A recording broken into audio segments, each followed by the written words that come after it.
Greetings, gamers, ghosties, and campers, and welcome back to another episode of Tales from a Ghost Hunter.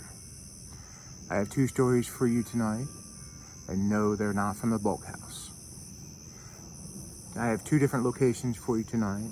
One takes place in West Virginia, one takes place in Stevens City, Virginia.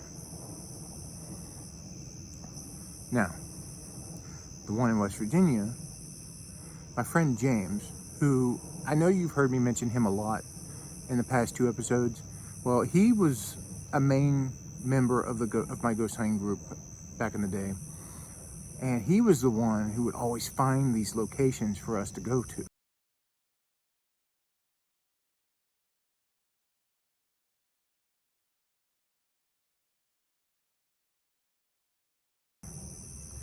Well, I don't know how he found this one location, but he called it the McGee Place. I don't know why he called it that, but that's the only name I know it by.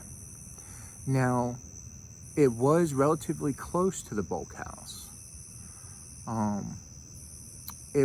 We had to go up on the mountain behind where the bulk house was.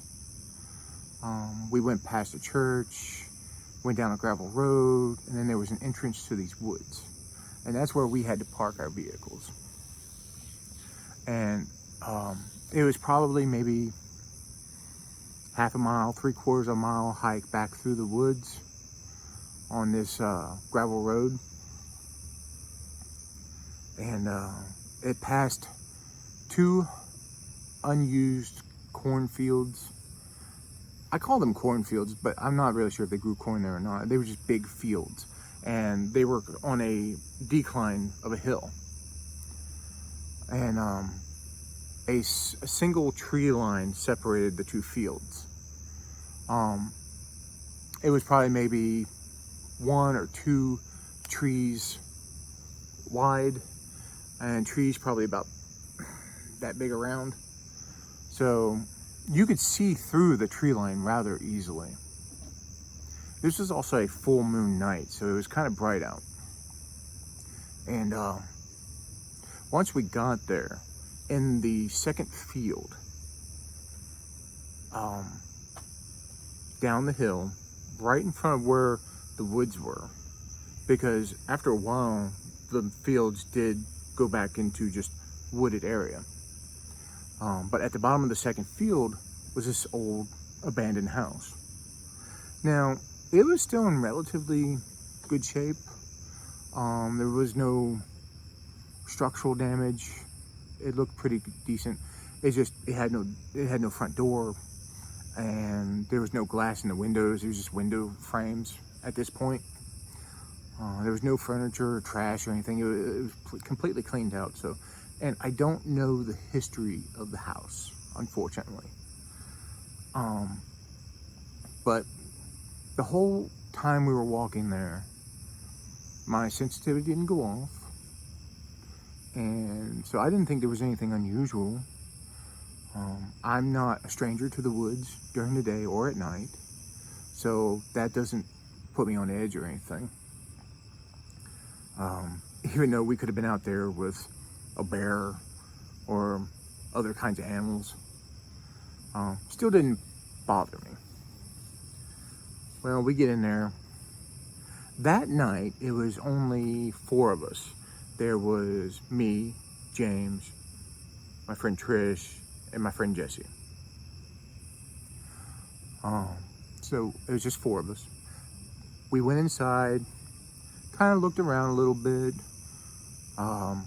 Didn't really find anything unusual. I didn't sense anything. No one else did. Nothing seemed out of the ordinary, except 4 people in an abandoned house back in the woods in the middle of the night. So we're up on the second floor and the bedroom upstairs, just sitting in the room, just trying to see if we can get a feel for anything. Jesse is sitting in the windowsill with his back towards the outside, and we're just kind of talking, and all of a sudden Jesse lurches forward. And like I said in some of the previous videos, my friends Jesse and James are known pranksters when we go ghost hunting. So I am extra skeptic when they do something. And so we were all like, well, what happened? Jesse says he got hit in the back with a rock. Well, I didn't believe him. I don't think the other two believed him either. We just kind of shrugged it off. So he goes back to sitting in the windowsill, and we go back to just kind of chilling and talking, and he does it again. And he's like, I swear, a rock hit me in the back. And we're like, yeah, all right, yeah, sure.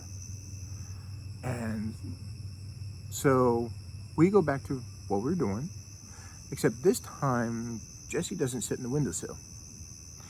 He stands to the side of the windowsill. This is where it gets weird. We're sitting there, talking, and all of a sudden a rock comes through the window, lands in the room in the middle of us. And we're like, okay, that's weird. There's somebody out there. We all run to the window. Unfortunately, Jesse, James, and Trish got to the window before I could, so I couldn't look out the window. But Jesse swears he saw someone peeking out from behind a tree. All I know is there's got to be somebody out there, because rocks don't fly on their own, and most woodland animals don't throw rocks.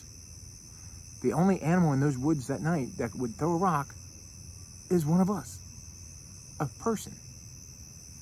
But we didn't hear anything outside either. But we had solid proof because we saw a rock come through the window.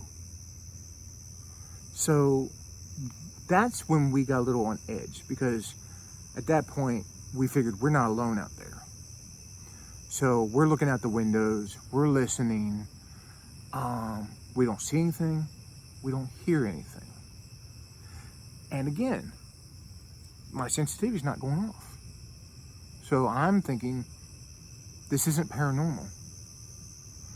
There's somebody out there. But who, I don't know. And I can't hear them, I can't see them. We even shone our flashlights out there, didn't see anything. How Jesse claimed to see a person peeking out from behind a tree, I don't know, because he didn't have his flashlight on at the time. Again, though, it was a full moon, so it wasn't too dark outside, but still, the woods are dark. I don't know how he saw somebody. But again, didn't hear anybody. So, after a while of not hearing anything, not seeing anything, my friend James says, you know what, I left something at the car. I want to go back to the car and get it. And we're like, okay, we'll stay here, just be careful. We asked if he wanted one of us to come with him. He goes, no, I'm good. And so we stay behind. He goes off to the car. Now, at this point in time, I was kind of developing a little crush on Trish. However, she was developing a crush on Jesse.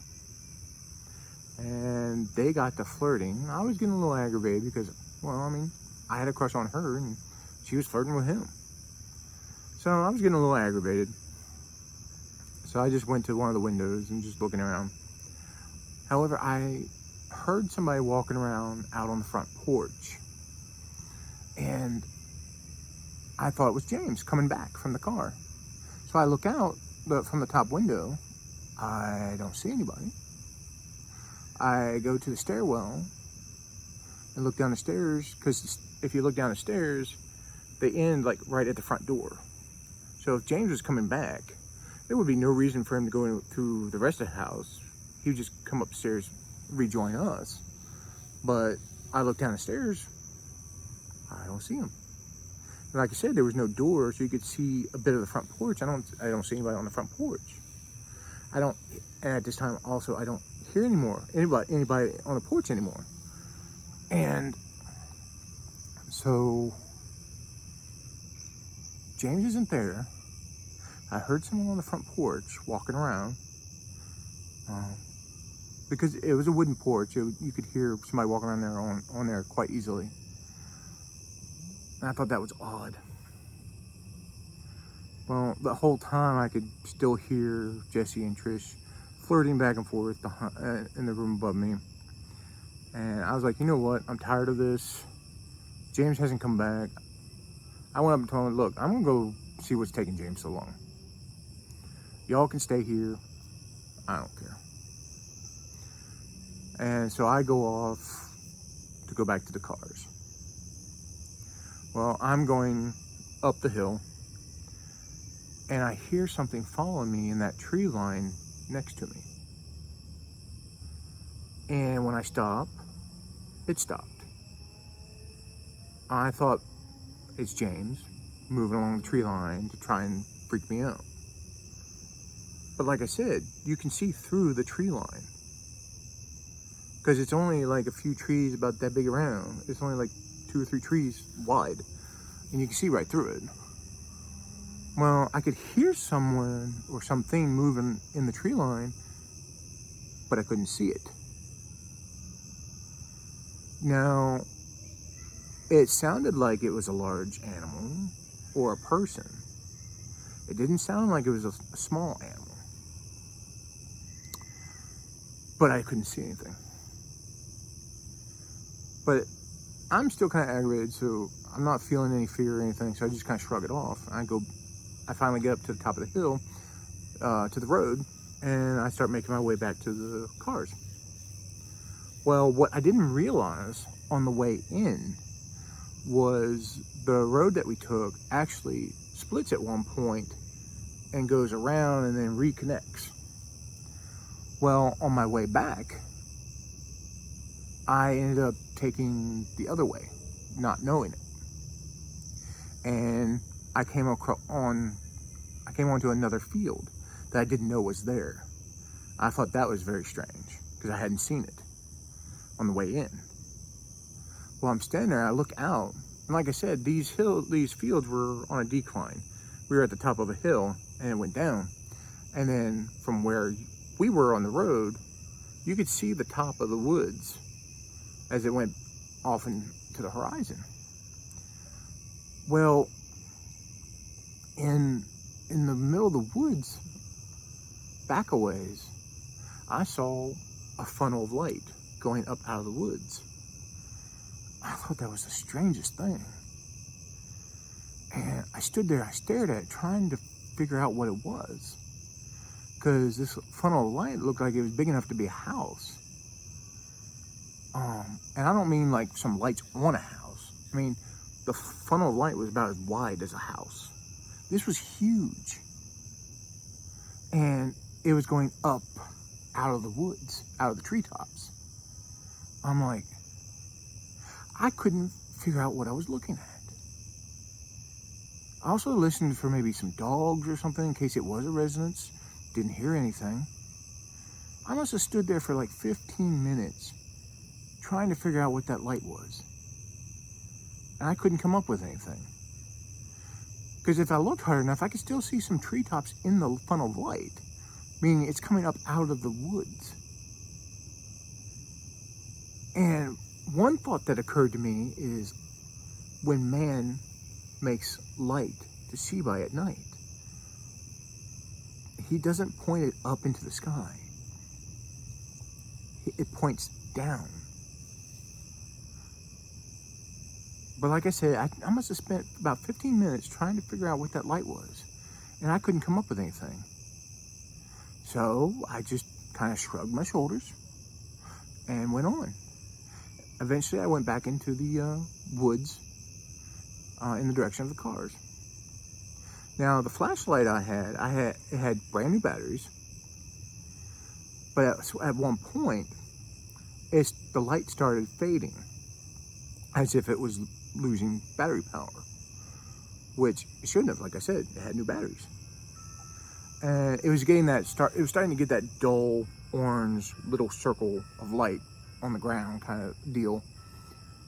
And around that time, I heard what sounded like 3 things following me in the woods on either side of me.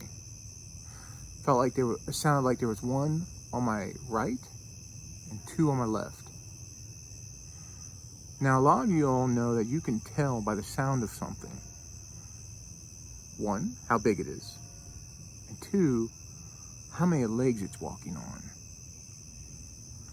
Well, my mind tried to rationalize what I was hearing, like deer, raccoons, something, even maybe some rural teenagers messing with me, because the sound of the footfalls, they sounded like they weren't very heavy, and it sounded like somebody on 2 legs, and it sounded like 3 of them. Like I said, 1 on my right, 2 on my left, and they would move with me. It never went beyond me, behind me. It always went alongside of me as I moved. If I stopped, they stopped. If I continued on, they continued on. I have no idea what was in the woods with me. I can't think of any kind of animal that it would be based on what I was hearing, even though my mind was trying to rationalize it, because again, my sensitivity wasn't going off, so I wasn't thinking it was anything paranormal. My main thought was maybe it's some rural teenagers messing with me, or maybe it was James messing with me. But then again, James is 1 person. I was hearing 3 things. But at some point, I just stopped and I yelled for James to see if it was him. I got no response. The footfalls had stopped. And finally, I got aggravated enough, I just swung my flashlight around to my left. And as soon as I did that, I didn't see what it was, but whatever they were, they bolted faster than anything I'd ever heard. And it sounded like they went in a straight line in the woods. And anybody who's been in the woods knows you can't run in a straight line in the woods. You're going to hit something or you're going to trip over something. And it sounded like the fastest thing I'd ever heard running in the woods. The 1 on my right went away from me to the right, and the 2 on my left went away from me towards the left. And I don't know why I didn't feel fear at that point, but I didn't. Again, I was perplexed. I kind of shrugged it off. Finally, I get back to the cars, because at this point, they weren't following me after that. So I get back to the cars, and my friend James is sitting on the trunk of his car. I'm going, James, what are you doing here? Why didn't you come back? Now, later I had found out he was going to go get a Ouija board. Again, for me, if that was the case, if he had brought that back, I would have been done that night anyway. However, he's just sitting on the trunk of his car, smoking a cigarette. I said, James, why didn't you come back? And all he said was, he just, with his cigarette, he goes, it's all little man. And that's all he would say. Later on, he'd tell me that he saw something that looked like a naked little man that was kind of glowing. And I'm like, okay, sure. All I know is he saw something that was enough to unnerve him, and there's not much that scares him. And it was enough that he was not going back into the woods. So I sat there. I tried to get more information out of him, but he wouldn't say anything. All he would say is, I saw a little man.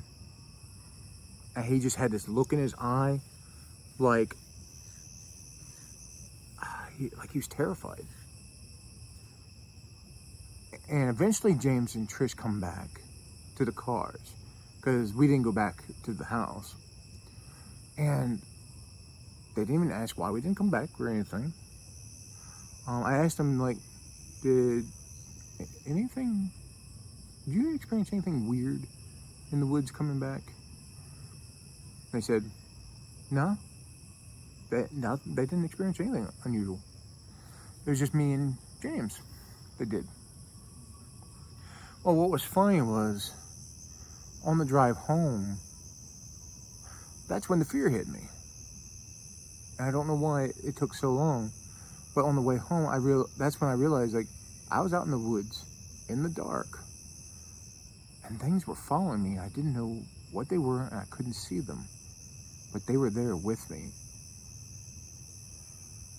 And of course, there was the case of the rock being thrown into the house, and Jesse seeing somebody peeking behind a tree, and then James seeing what he called a little man. So that was a very unusual night. Now, again, the whole time my sensitivity didn't go off, so I didn't believe that these were ghosts or anything like that. One thing I was thinking it could be, but I never really said it, is some people had said, aliens, which the unusual light, the glowing little man,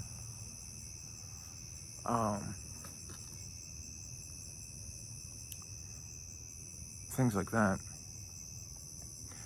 But here recently, I've been reading up and listening to a lot of stuff about Bigfoot. And some Bigfoot behavior includes throwing rocks and escorting people out of the woods. And some part of my mind, because like I said, I question everything. I try to come up with an explanation for everything before I call it paranormal or supernatural. But part of my brain is saying, did we have a Bigfoot encounter?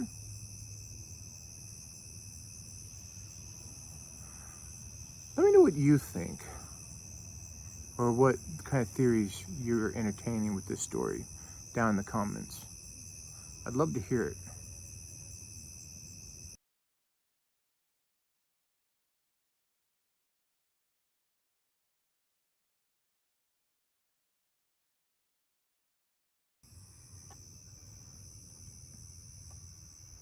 Now, this next story, this one I will not reveal its location, because I do not want people going to this place. Now, I've been told recently that this house has been torn down, but I have come to believe that there are things associated with the land as well. So just because the house is no longer standing doesn't mean there isn't something there. Now, at this place, I do believe my friends and I encountered a demonic entity. I may be scientifically minded, but I am also religious. I do believe in angels and demons. And demons are nothing to be messed with. I can't mess with them. I can't deal with them. I'm not a priest. I'm not trained in how to deal with them. And honestly, I do not believe my faith is strong enough to handle such an entity. But my ghost hunting buddies had been to this place several times before I even went there. The weird thing about this place was I was having dreams about this place before I even saw it. And in the dreams, I would see the house in the middle of the field, and it was dark. The whole house was cloaked in darkness, even in the daytime. And in the dreams, I would just be driving by it, and it was just beckoning me to go there, to come inside. And I must have been having these dreams probably 2 weeks prior to actually going there. And I hadn't seen the place yet. when we go there, they had told me tales of this place, strange things, sounds. One of my friends even believed he saw a glowing white big cat, kind of like the size of a cougar, prowling around the front porch of this place. My friend James, again, he had been there. He claims he ran into a doppelganger of himself in the house.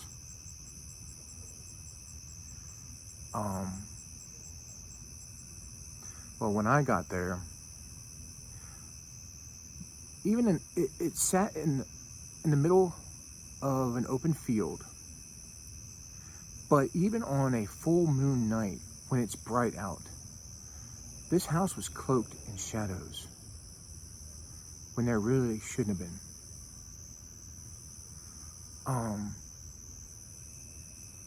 And just walking up to the place, the house had an ominous, almost sinister feel to it. Almost like it was alive.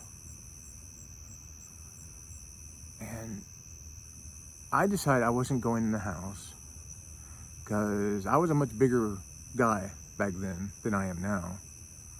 I'm still kind of a big guy. But it was a really rundown house. I didn't go inside the house just for physical safety reasons because I didn't want to end up falling through a weak floor or some weak stairs or something like that. So I thought it would be better for my own personal safety, physical safety, to stay outside.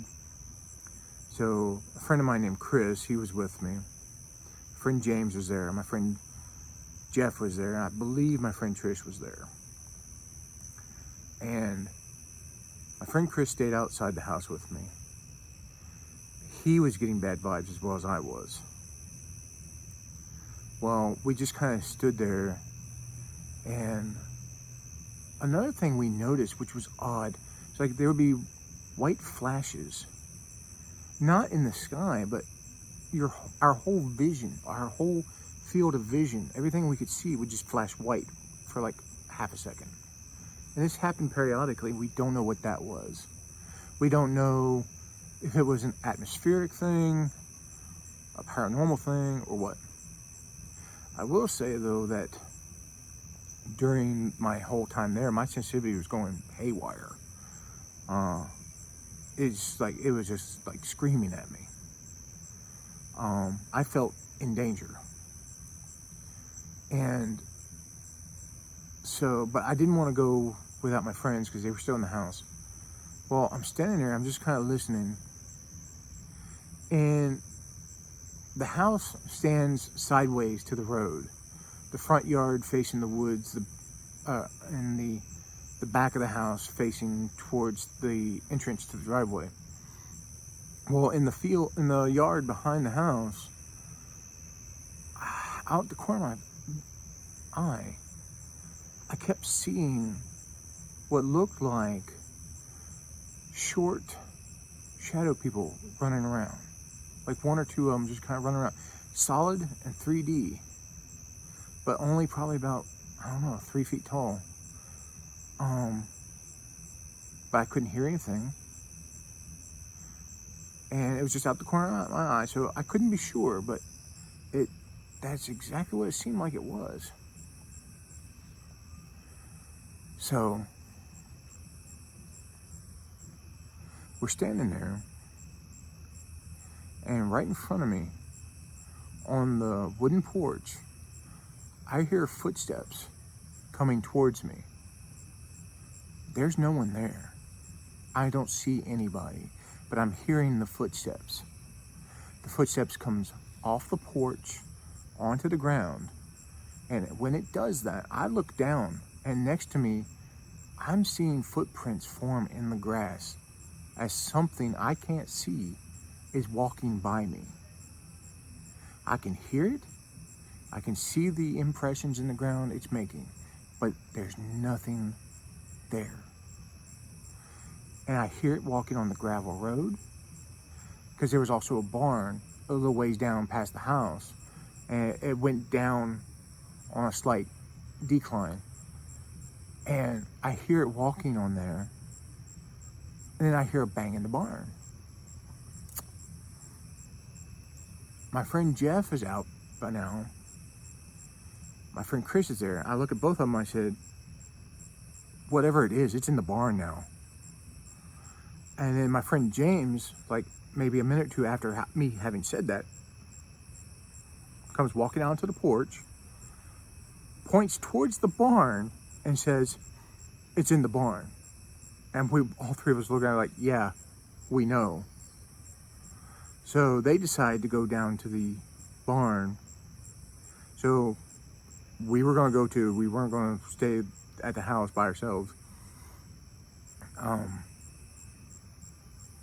The whole time, though, I still felt like we were in danger. It felt oppressive.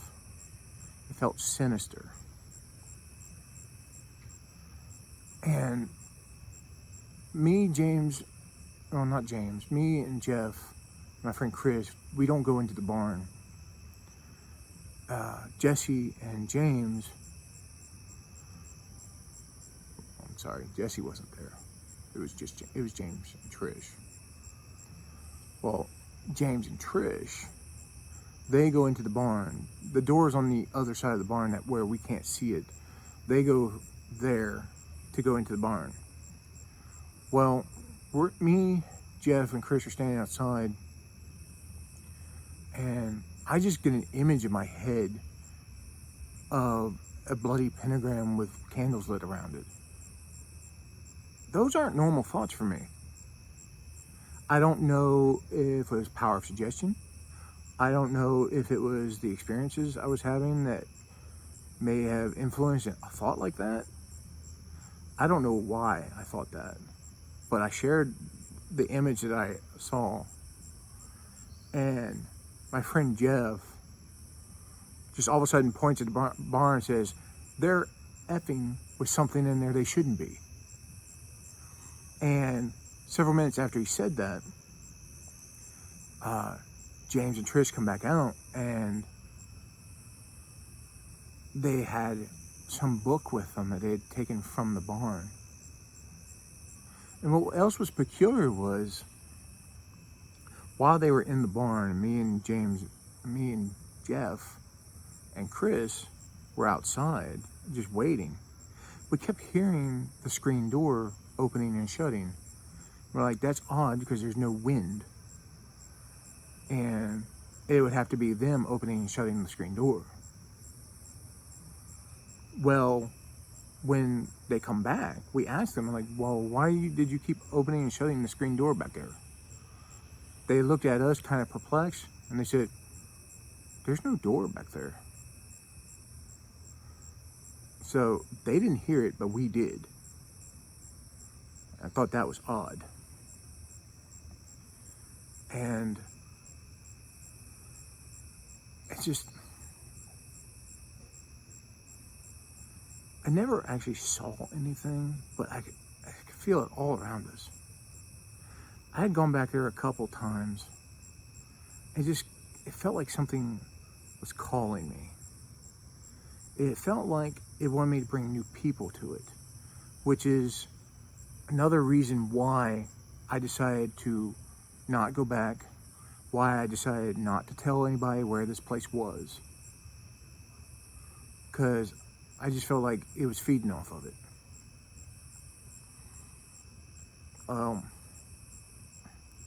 Thankfully, my friend Jeff has told me that apparently it's no longer standing. It's been torn down. We looked into a little bit of the history of the house. There had been reports of people doing like satanic stuff in it. My friend James and some of the others who've been inside the house have said that there looks like ritualistic markings in the house. My friend James and some other people thought that I felt like there might have been people there who tried to summon something, which could explain a bit, but it just felt like a very dangerous, evil place. So I feel it could have been a demonic influence, but in truth, I honestly don't know what it was. But I do feel it was dangerous enough that people shouldn't be going there. And again, that's why I won't tell anybody where that place was. Because, like I said at the beginning of the story, I still believe that there's stuff tied to the land, not just the house, that could be dangerous. So, again, if you have any thoughts or theories on what that might have been, or if you have been there and you recognize the place I'm talking about, you could even share some of your experiences with me. Just share down in the comments. I'd love to hear from you. And again, if you want to tell me a story about that place or something you've experienced that is too long to put in the comments, feel free to email me. And with your permission, I'd like to share it on here. So, again, these stories are purely anecdotal. I have no solid proof of evidence that this stuff happened. So, it's up to you whether you believe it or not. Thank you for watching, and have a spooky night.